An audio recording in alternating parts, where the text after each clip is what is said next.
주님께서 여러분과 함께 요한이 전한 거룩한 복음입니다.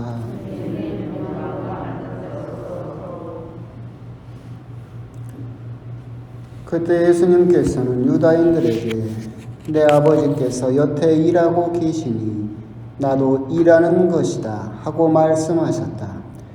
이 때문에 유다인들은 더욱 예수님을 죽이려고 하였다.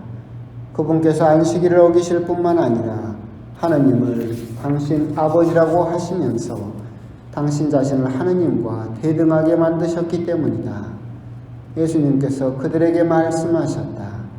내가 진실로 진실로 너희에게 말한다. 아버지께서 하시는 것을 보지 않고서 아들이 스스로 할 수 있는 것은 하나도 없다. 그분께서 하시는 것을 아들도 그대로 할 따름이다. 아버지께서는 아들을 사랑하시어 당신께서 하시는 모든 것을 아들에게 보여주신다. 그리고 앞으로 그보다 더 큰 일들을 아들에게 보여주시어 너희를 놀라게 하실 것이다. 아버지께서 죽은 이들을 일으켜 다시 살리시는 것처럼 아들도 자기가 원하는 이들을 다시 살린다. 아버지께서는 아무도 심판하지 않으시고 심판하는 일을 모두 아들에게 넘기셨다. 모든 사람이 아버지를 공경하듯이 아들도 공경하게 하시려는 것이다. 아들을 공경하지 않는 자는 아들을 보내신 아버지도 공경하지 않는다. 내가 진실로 진실로 너희에게 말한다. 내 말을 듣고 나를 보내신 분을 믿는 이는 영생을 얻고 심판을 받지 않는다. 그는 이미 죽음에서 생명으로 건너갔다. 내가 진실로 진실로 너희에게 말한다. 죽은 이들이 하느님 아들의 목소리를 듣고 또 그렇게 들은 이들이 살아날 때가 온다. 지금이 바로 그때이다. 아버지께서 당신 안에 생명을 가지고 계신 것처럼 아들도 그 안에 생명을 가지게 해주셨기 때문이다. 아버지께서는 또 그가 사람의 아들이므로 심판을 하는 고난도 주셨다. 이 말에 놀라지 마라. 무덤 속에 있는 모든 사람이 그의 목소리를 듣는 때가 온다.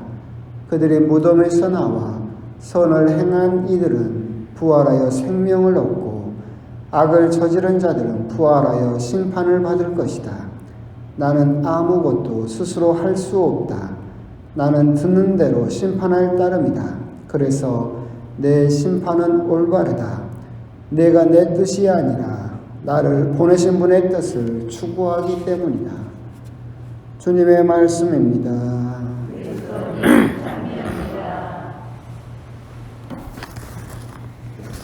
참 예수님 아주 감사는 안 한 것 같습니다. 하늘을 맞고 또 오롯한 또 3월 봄날입니다. 사순사주간은 요한복음이 계속해서 봉독이 되는데 신부가 이런 말을 하면 안 되지만 요한복음 별로 마음에 안 듭니다. 너무 말이 많네. 너무 말이 많고 죄송합니다. 근데 또 보고 있으면 강론할 것도 없어요. 왜? 다 설명을 하셨어요. 예수님께서 당신이 이렇게 말한 것은 이런 뜻이다. 다 이렇게 설명을 하셨기 때문에 특별하게 뭐지 더 거기서 더 붙여서 설명할 말이 별로 없는 것 같고 그런 생각도 듭니다. 오늘 복음은 어제 여러분께서 들으셨던 베자다 연못에서 38년간이나 아팠던 환자를 치유한 다음에 예수님께서 하신 말씀이죠. 안식일이라 하더라도 하나님께서 일하고 계시기 때문에 나도 일하고 있는 것이다. 안식일에 사람을 치유한다는 것이 너희들은 안식일 법을 어기는 것처럼 보일지는 몰라도 안식일이 생긴 이유 여러 가지를 봤을 때 안식일이라고 해서 하느님께서 당신의 자비와 사랑을 포기하지 않으시는 것처럼 나도 일을 하고 있다라고 하시는 말씀이죠. 이스라엘 사람들이 얼마나 안식일에 대해서 집착을 했느냐라고 한다면 그 당시에 이제 율법 교사 랍비라고 불리는 사람들은 그런 것까지 토론을 했어요. 어떤 것을 토론했냐면 안식일에도 하느님이 일을 하실까? 했더니 결론은 일하신다. 그럼 안식일에 하느님이 일을 하시니까 하느님은 죄인인가? 얼마나 참 한심한 질문이겠죠. 결론은 하느님이 안식일에 일을 하신다 하더라도 하느님은 죄를 짓는 것은 아니다. 이렇게 결론을 내린, 실제로 그런 고민까지 토론까지 했던 기록들이 있어요. 얼마나 참 하느님을, 그러니까 인간이, 피조물이었던 인간이 안식일이라는 것을 하느님보다 더 높게 보는 거죠. 그래서 재판정에 앉아서 하느님도 우리가 의인인지 죄인인지 판결할 수 있다라고 생각을 해버릴 정도로 너무나 안식일이라는 그 법에 얽매임으로써 사람을 만들고 안식일을 만드신 하느님까지도 자기들이 재판을 하려는 교만의 극치를 실제로 보여줬죠. 그렇기 때문에 이런 질문들이 가능한 거예요.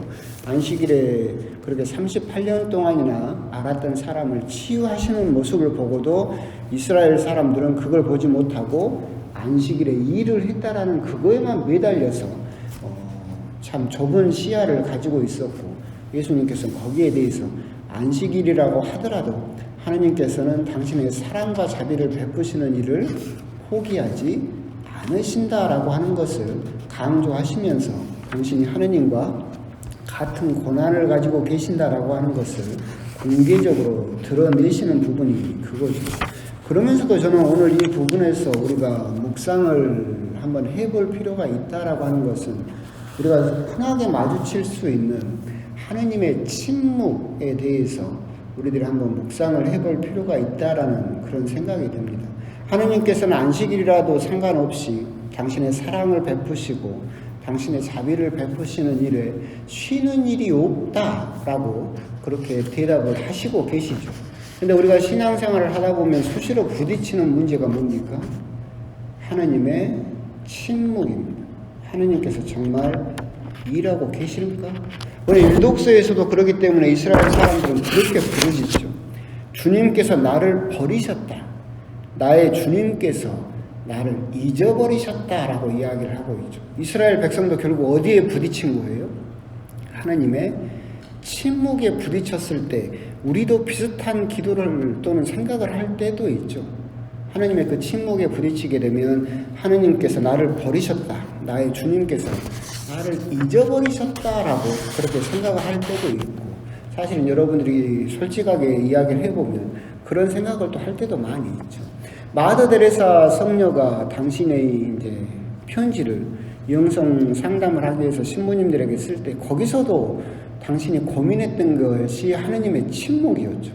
이런 세상의 고통과 당신 안에 있는 그런 어떤 절망감이라든가 그런 고독감을 느꼈을 때, 하느님의 침묵을 마주했을 때 거기에 대해서 어떤 질문을 던지고 고민을 했다라는 그 기록들이 남아있고, 그걸 보면서 사람들은 야, 성녀라고 불리던 마더 데레사도 하느님의 존재를 의심했다 라고 하면서 마치 마더 데레사 성녀가 믿음이 없는 것처럼 그렇게 떠벌리는 사람들도 있지만, 그런 사람들은 하느님을 제대로 믿어본 사람이 아니죠. 신앙이 깊어지면 깊어질수록 우리들은 더 자주 부딪히는 게 뭐예요? 하느님의 침묵이에요. 여러분들이 예비 신자라든가 새로 세례를 받았을 때는 하느님의 침묵을 부딪히지 않아요. 그때는 하느님께서도 얼마나 제잘제잘 우리들에게 말도 잘해주시고 우리들 얼마나 지극하게 돌보신다는 것이 느껴지는데, 신앙이 점점 깊어지면 깊어질수록 우리들은 하느님의 침묵을 마주할 수밖에 없다. 그런데 여기에서도 우리들이 생각할 수 있어야 되는 것은 뭐냐면, 하느님은 침묵하시지만 당신이 일하는 것을 멈추시지는 않는다. 오늘 일독서에도 이야기를 하고 있잖아요. 주님께서 나를 버리셨다. 나의 주님께서 나를 잊어버리셨다라고 너희들은 소리를 지르지만 여인이 제 젖먹이를 잊을 수 있느냐? 제 몸에서 난 아기를 가엾이 여기지 않을 수 있느냐? 설령 여인들이 자기 아기를 잊어버린다 하더라도 나는 너희들을 잊지 않는다라고 대답을 하고 계시죠. 하나님은 침묵하시지만 결코 당신의 일을 멈추시지 않는다라고 하는 것이 오늘 우리가 묵상해야 될 부분일 것 같아요. 당신이 나를 잊어버리신 것 같고 기도를 해도 대답도 없고 아무리 내가 소리를 질러도 당신이 나에게 대답을 해주시지 않는 하느님의 침묵 앞에서 우리들은 절망할 때 그분은 침묵하시지만 우리들을 사랑하는 것을 멈추시지 않는다. 생각을 해봐야 될 것은 뭐냐면 하느님께서는 당신 아들이 십자가에서 죽을 때도 어떻게 하셨어요? 침묵하셨어요. 엘리 엘리 레마 사박타니, 하느님 하느님 어찌하여 나를 버리십니까? 라고 예수님께서 십자가에서 피를 흘리면서 절규할 때도 당신의 대답은 뭐였습니까? 침묵이었어요. 그럼 하느님께서는 예수님을 버리셨을까요?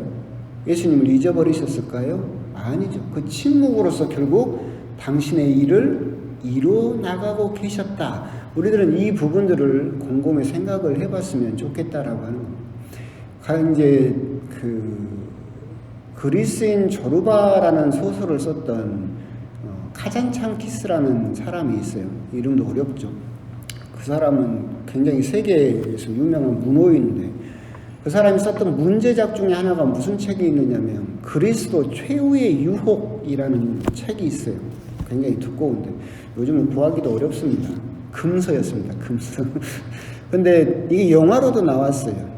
이 카잔장키스가 쓴 그리스도 최후의 유혹. 내용은 간략하게 그겁니다. 예수님께서 십자가에서 이렇게 엘리엘레마 사박탄이라고 외치고 있을 때 밑에 사람들이 조롱합니다. 네가 그리스도라면 하느님의 아들이라면 그 십자가에서 내려와 봐라. 그래서 예수님이 어떻게 해버려요? 내려가 버려요. 십자가에서 내가 하느님의 아들인 걸 증명하기 위해서 십자가에서 내려와 버리지.